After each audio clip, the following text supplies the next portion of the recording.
Om Namo Bhagavate Vasudevaya. Narayanam Namaskritya Naram Chaiva Narottamam Devim Saraswatim Vyasam Tato Jayam Diriye Nashtaprayeshu Bhadreshu Nityam Bhagavata Sevaya Bhagavati Uttam Shloke Bhaktir Bhavati Nashtike. So continuing with the discussion on Srimad Bhagavatam, Canto 10, Chapter 6, the killing of the demon Putana. Text 15 onwards. So Putna, yesterday we studied, she fell to the ground, smashed all the trees within a limit of 12 miles. Appearing in a gigantic body, she was certainly extraordinary. Now Shukdev Goswami is going to give a description of what did she look like when she fell down. Isham matrogra danstrasayam yari kandara nasikam gandishalastanam rodram prakirana runa murdajam andhakup gabhiraksham pulina roho bhishanam badha setu bhujor vangri shunyato yanya dodaram santatrasusma tadvikshya gopa gopya kalevaram Purvam tu tanne swanit bhinna hrit karna mastaka. The Rakshasi's mouth was full of teeth, each resembling the front of a plow. You can just imagine how big her teeth or her mouth was. Her nostrils were deep like mountain caves, and her breasts resembled big slabs of stone fallen from a hill. Her scattered hair was a color of copper. The sockets of her eyes appeared like deep lined wells. Her fearful thighs resembled the banks of a river. Her arms, legs, and feet seemed like big bridges, and her abdomen appeared like a dried up lake. The hearts, ears, and heads of the cowherd men and women were already shocked by the Rakshasi's screaming, and when they saw the fierce wonder of her body, they were even more frightened. And more so because so far they had never seen a demon like this, a Rakshasi like that. And it just happened when Krishna appeared. Krishna was only 6 days old. So obviously all the gopas and gopis, they were frightened, they were in fear. Balam chatasya urasi kridantam akuto bhayam gopyas turnim sam abhyetya jagruhur jata sambrama. Without fear, child Krishna was playing on the upper portion of Putana Rakshasi's breast. And when the gopis saw the child's wonderful activities, they immediately came forward with great jubilation and picked him up. But Krishna was playing fearlessly. Here is a Supreme Personality of Godhead Krishna. Although the Rakshasi Putna could increase or decrease her bodily size by her mystic abilities and thus gain proportionate power, the Supreme Personality of Godhead is equally powerful in any transcendental form. Krishna is a real personality of Godhead because whether as a child or as a grown-up young man, he is the same person. He does not need to become powerful by meditation or any other external endeavor. Therefore, when the greatly powerful Putna expanded her body, Krishna remained the same child and fearlessly played on the upper portion of her breast.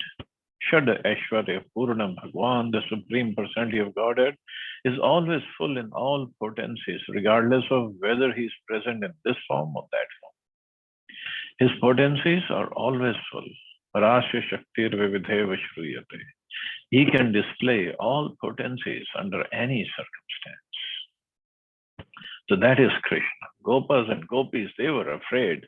And we can only imagine the situation of Yashoda and Rohini. But Krishna, 6 days old baby, and he's playing fearlessly on top of Putna's body. Yashoda Rohini Bhyam Taha Samam Balasya Sarvataha Raksham Vidhire Samyak Gopuch Brahmanadibhi. Thereafter, Mother Yashoda and Rohini, along with the other elder gopis, waved about the switch of a cow to give full protection to the child, Shri Krishna. So switch of the cow means the tail of the cow with the hair. So they just waved that on Krishna to remove any bad omen. When Krishna was saved from such a great danger, Mother Yashoda and Rohini were principally concerned, and the other elderly gopis, who were almost equally concerned, followed the activities of Mother Yashoda and Rohini. Here we find that in household affairs, ladies could take charge of protecting a child simply by taking help from the cow. As described here, they knew how to wave about the switch of a cow so as to protect the child from all types of danger. There are so many facilities afforded by cow protection, but people have forgotten these arts. In Braj or in villages, they still do that. Not just for babies, for anybody. If somebody has a bad eye on somebody, they just go to the cow and move the tail with the hair around 3 times, and the person is saved. The importance of protecting cows is therefore stressed by Krishna in the Bhagavad Gita. Even now in the Indian villages surrounding Vrindavan, the villagers live happily simply by giving protection to the cow. They keep cow dung very carefully and dry it to use as a fuel. They keep a sufficient stock of grains, and because of giving protection to the cows, they have sufficient milk and milk products to solve all economic problems. Simply by giving protection to the cow, the villagers live so peacefully. Even the urine and stool of cows have medicinal values. So we all know that. But people in the cities, they're forgetting all this. Gomutrena snapayitva punar gorajas sarbhakam raksham chakrushya shakrita dwadashangeshu namabhi. The child was thoroughly washed with cow urine and then smeared with the dust raised by the movement of the cows. Then different names of the Lord were applied with cow dung on 12 different parts of his body, beginning with the forehead, as done in applying tilak. In this way, the child was given protection. So that is also one of the reasons we apply tilak on our body, but not with the cow dung, but with chandan. It gives protection. It gives us protection. 12 places we also apply tilak. Gopya samsrishta salila angeshu karyo prithak nyasyatma manyat balasya bijanyasam kurvata. The gopis first executed the process of achman, drinking a sip of water from the right hand. They purified their bodies and hands with the Nyas mantra and then applied the same mantra upon the body of the child. Nyas mantra includes achman, first drinking a sip of water kept in the right hand. There are different Vishnu mantras to purify the body. The gopis and in fact any householders knew the process for being purified by chanting the Vedic hymns. The gopis executed this process first to purify themselves and then to purify child Krishna. One executes the process of Anganyas and Karanyas simply by drinking a little sip of water and chanting the mantras. The mantra is preceded with the first letter of the name, followed by Anuswar and the word Namaha. Om Namo Ajas Twangriyan Arayat Mam Namo Maninas Tav Januni Avyat, and so on. By losing Indian culture, Indian householders have forgotten how to execute the Anganyas and are simply busy in sense gratification without any advanced knowledge of human civilization. So all this was, even the gopis, the villagers, they knew all this. But now everybody has forgotten.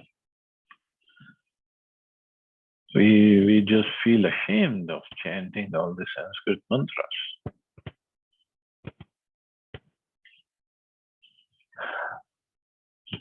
Avyad jo angri mani mastava janvathoru yagyo achyutah katitatam gachataram hayasya ritakeshvastvad ur isha inastu kantham vishnur bhujam mukham urukram ishvarakam chakra yagratah sagado harirastu pascha tata parshva yor dhanurasi madhuha janascha koshenu Koneshu, Shankha, Urugai, Upendras, Tarksha, Kshito, Haldhara, Purusha, Samantat.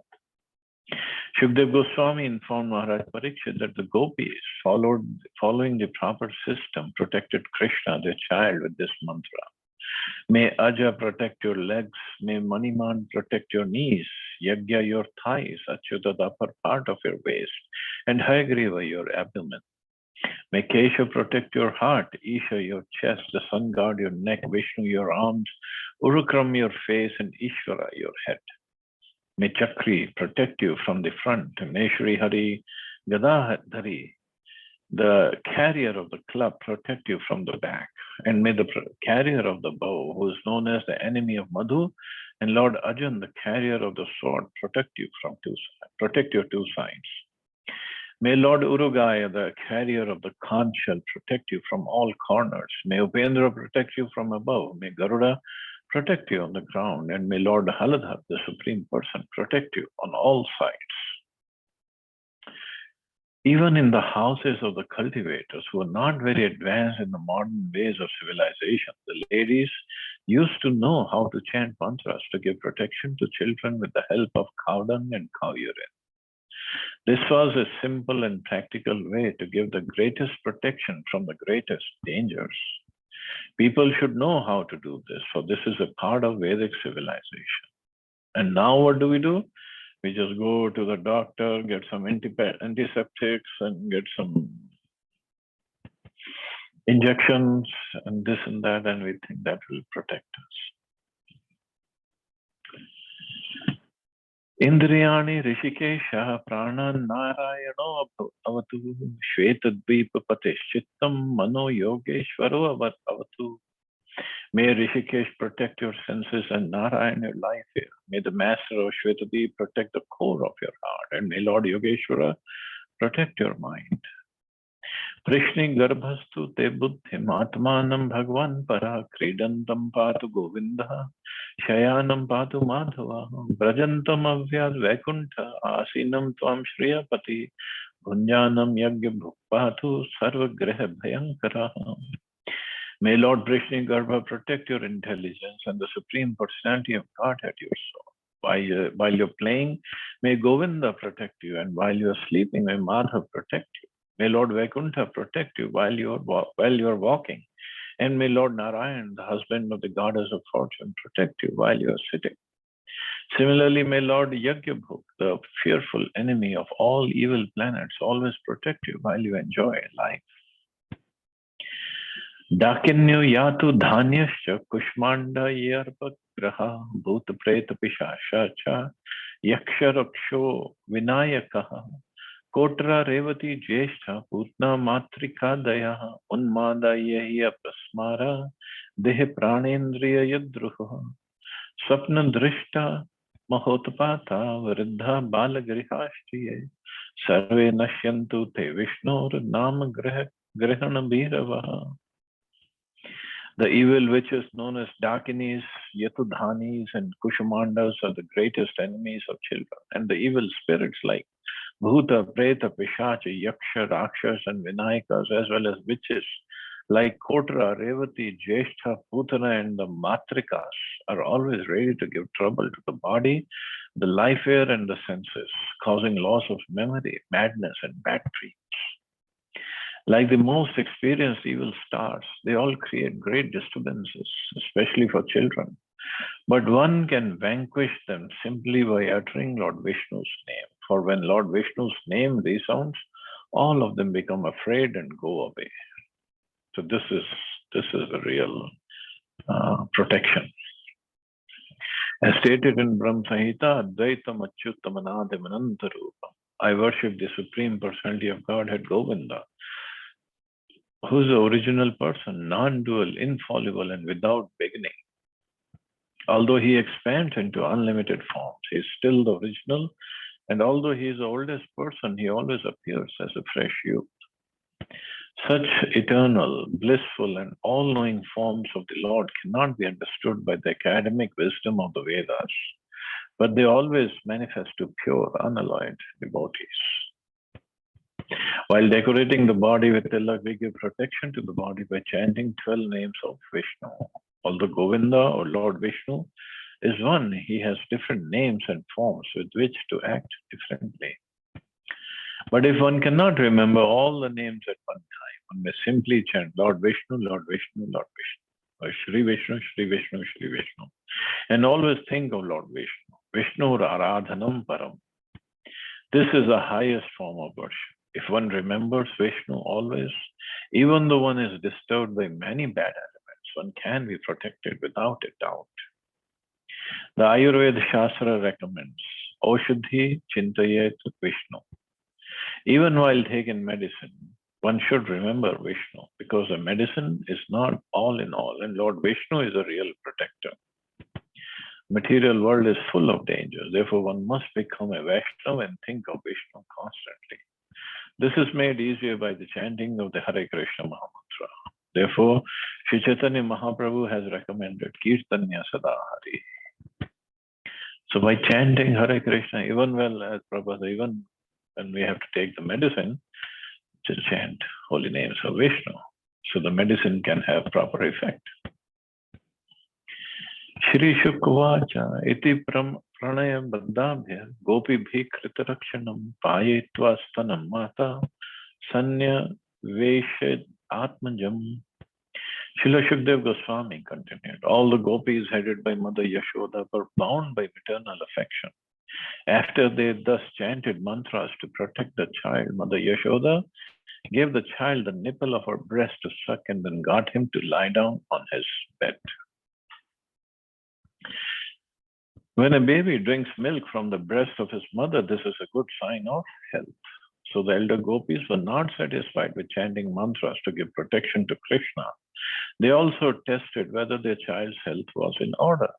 When the child sucked the breast, this confirmed that he was healthy. And when the gopis were fully satisfied, they had the child lie down on his bed. So then they were satisfied, yes, Krishna is healthy, no problems, and he is drinking milk, and now he is going to sleep. Tavananda dayo gopa mathuraya vrajam gataha vilokya putana deham babhuvurati vismita. Meanwhile, all the cowherd men headed by Nanda Maharaj returned from Mathura. And when they saw on the way the gigantic body of Putna lying dead, they were struck with great wonder. Now it's their turn. What happened here? Nanda Maharaj's wonder may be understood in various ways. First of all, the cowherd men had never before seen such a gigantic body in Vrindavan, and therefore they were struck with wonder. Then they also began to consider where such a body had come from, whether it had dropped from the sky or whether by some mistake or by the power of some mystic yogini, they had come to some place other than Vrindavan. They could not actually guess what had happened, and therefore they were struck with wonder. And obviously, no one was there to tell them what happened. And just imagine when you come across a Rakshasi's dead body, which was 12 miles long, not just a little bitty Rakshasi. Nunam batarshi sanjato yogesho vasamachasa saeva drishto hi utpato yada hanak dundubhi. Nanda Maharaj and the other Gopas exclaimed, my dear friend, you must know that Anak Dundubhi Vasudeva has become a great saint or a master of mystic power. Otherwise, how could he have foreseen this calamity and predicted it to us? Because Vasudevji told them that you better go right away, there could be some disturbance. Vasudevji knew what is Kansa plotting, but he could not tell them exactly. This verse illustrates the difference between Kshatriyas and innocent Vaishyas. By studying the political situation, Vasudeva could see what would happen, whereas Nanda Maharaj, the king of the agriculturists, could only guess that Vasudeva was a great saintly person and had developed mystic powers. Vasudeva actually had all mystic powers under his control, otherwise he could not have become the father of Krishna. But in fact, he foresaw the calamities in Vraj by studying Kamsa's political activities and thus warned Nanda Maharaj to take precautions. Although Nanda Maharaj thought that Vasudeva had predicted this incident through wonderful mystic powers. By mystic powers gained through the practice of Hatha Yoga, one can study and understand the future. But here Vasudevji was a Kshatriya. He knew what is Kamsa up to. But here Nanda Maharaja Gopal or Vasudevji must be a great mistake. So he must be knowing what's happening and what's going to happen in the future. Kalevaram parashubhishchitva tatte vrajokasaha dure kshiptva vaya vasho niyadahan kashtuveshtitam. The inhabitants of Vraja cut the gigantic body of Putna into pieces with the help of axes. Then they threw the pieces far away, covered them with wood and burned them to ashes. It's a practice that after a snake has been killed, its body is cut into various pieces for fear that it may come to life again simply by interacting with air. That's a general thought process. The snake comes back to air if you don't cut him up and burn him. Merely killing a serpent is not sufficient. After it is killed, it must be cut to pieces and burnt, and then the danger will be over. Putna resembled a great serpent, and therefore the cowherd men took the same precautions by burning her body to ashes. But what happened after they burned her to ashes? Dayamanasya dehasya dhumascha guru saurabha uttita Krishna nirbhukta sapadya hatpatmana. Because of Krishna's having sucked the breast of the Rakshasi Putna, when Krishna killed her, she was immediately freed of all material contamination. Her sinful reactions automatically vanished, and therefore, when her gigantic body was being burnt, the smoke emanating from her body was fragrant like aguru incense. So, imagine 12 miles long body giving wonderful fragrance when she was being cremated. Such are the effects of Krishna consciousness. If one somehow or other becomes Krishna conscious by applying his senses in the service of the Lord, one is immediately freed from material contamination. Hearing about the activities of Krishna is the beginning of purified life. Punya Shravana Kirtan. Simply by hearing and chanting, one becomes purified. Therefore, in discharging devotional service, hearing and chanting is most important. Then with purified senses, one begins to render service to the Lord. This is called bhakti. And Putna was somehow or other, directly or indirectly, induced to render some service to the Lord. By feeding him with her breast, she was immediately purified. So much so that when her nasty material body was burned to ashes, it gave off the fragrance of aguru, the most agreeably scented herb. She came with the mood to kill Krishna, but in the process, she also had the mood of a mother, giving him milk. So Krishna accepted both. Putna lok balagni rakshasi rudirashana jighasyapi harye spanam datvap sadgatim kim puna shraddhaya bhaktya krishnaya paramatmane yachan priyatamam kim no raktastan mataro yatha. Putna was always hankering for the blood of human children, and with that desire she came to kill Krishna.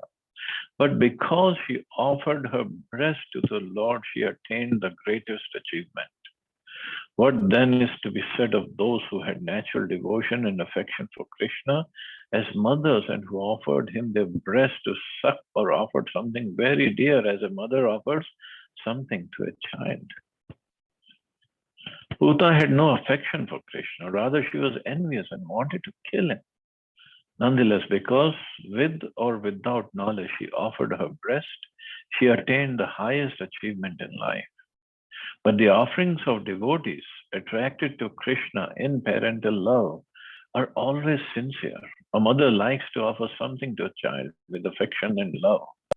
There is no question of envy.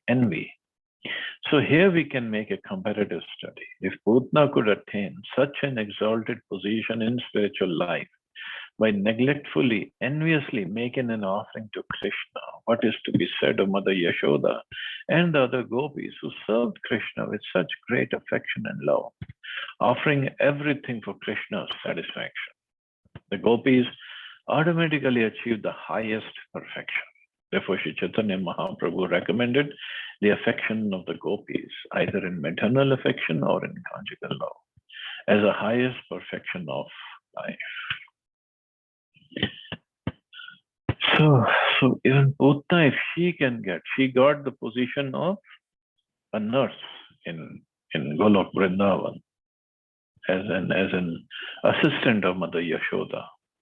So if Krishna can send Putana to that position, what about the devotees who would just devote their lives in serving Krishna?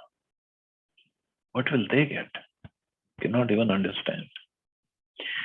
Padbhyam bhakta hridisthabhyam vandyabhyam lokvandita angam yasya samakramya bhagwan api tatastanam yatu dhanyapi sasvargama papa janani gatim Krishna bhuktas tanakshira kim gavo anumatara. The Supreme Personality of Godhead, Krishna, is always situated within the core of the heart of the pure devotees and is always offered prayers by such worshipable personalities as Lord Brahma and Lord Shiva. Because Krishna embraced Putna's body with great pleasure and sucked her breast, although she was a great witch, she attained the position of a mother in the transcendental world and thus achieved the highest perfection. What then is to be said of the cows whose nipples Krishna sucked with great pleasure and who offered them milk very jubilantly with affection exactly like that of a mother? These verses explain how devotional service rendered to the Supreme Personality of Godhead, whether directly or indirectly, knowingly or unknowingly, becomes successful. Putna was neither a devotee nor a non-devotee. She was actually a demoniac, which instructed by Kansa to kill Krishna. Nonetheless, in the beginning, she assumed the form of a very beautiful woman and approached Krishna exactly like an affectionate mother, so that Mother Yashoda and Rohini did not doubt her sincerity. The Lord took all this into consideration, and thus she was automatically promoted to a position like that of Mother Yashoda. As explained by Vishwanath Chakravarti Thakur, there are various roles one may play in such a position. Putna was immediately promoted to Vaikuntha Loka, which is also sometimes described as Swarga. The Swarga mentioned in this verse is not the material heavenly planet, but the transcendental world. In Vaikuntha Loka, Putna attained the position of a nurse, Dhatri Uchita, as described by Uddhav. Putna was elevated to the position of a nurse and maidservant in Golok Vrindavan to assist Mother Yashoda. So we should not have any doubt, any doubt that whatever services we are performing, that Krishna will not notice. Krishna will notice. Krishna notices everything. What service and with what mood we are performing that service. So he will give the results accordingly. We just have to continue performing our services.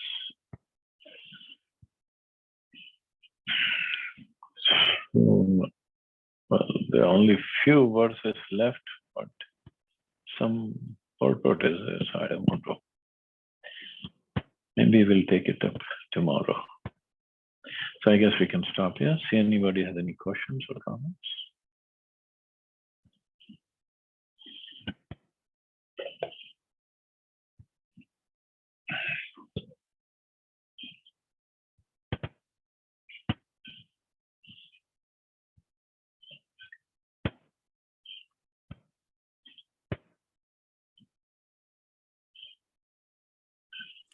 Hare Krishna, Prabhuji.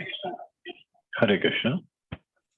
Prabhuji, somehow I was thinking the Putna got the opportunity that she was feeding the milk to Krishna. So somehow she did some good, you can say, in the past. That's why she got this opportunity. Oh, if well, when Vaman Dev went to the Yagyasthali of Bali Maharaj, yes, Prabhuji. And Vaman Dev, being a very beautiful little Brahman, brahmachari, He was very beautiful, a Supreme Personality of Godhead. So Bali Maharaj is, some places it is said his daughter, and maybe some kalpa his sister. She saw Vamandev, and then she developed this motherly love. And she said, if I had a child like Vamandev, I would feed him milk from my breast. Oh. But when Vamandev captured Bali Maharaj, got everything, he just took everything away and he captured Bali Maharaj, then this girl was very upset. Then she thought, if I had a child like this, I would kill him. I'll feed him poison and kill him. So it is said that that girl became Putana now, and she got to do both. Okay. But then she suffered for her this poison, trying to kill Krishna with poison. But that few moments of suffering that she got when Krishna was pressing her breast, that just purified her. That just removed all the karmas. And then it was only milk and motherly affection. And Krishna just gave her the position, topmost position. Thank you, Prabhuji. Hare Krishna. Thank you. Hare Krishna.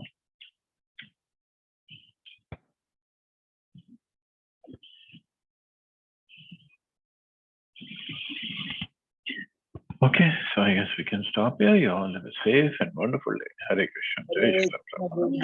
Hare Krishna. Hare Krishna. Hare Krishna.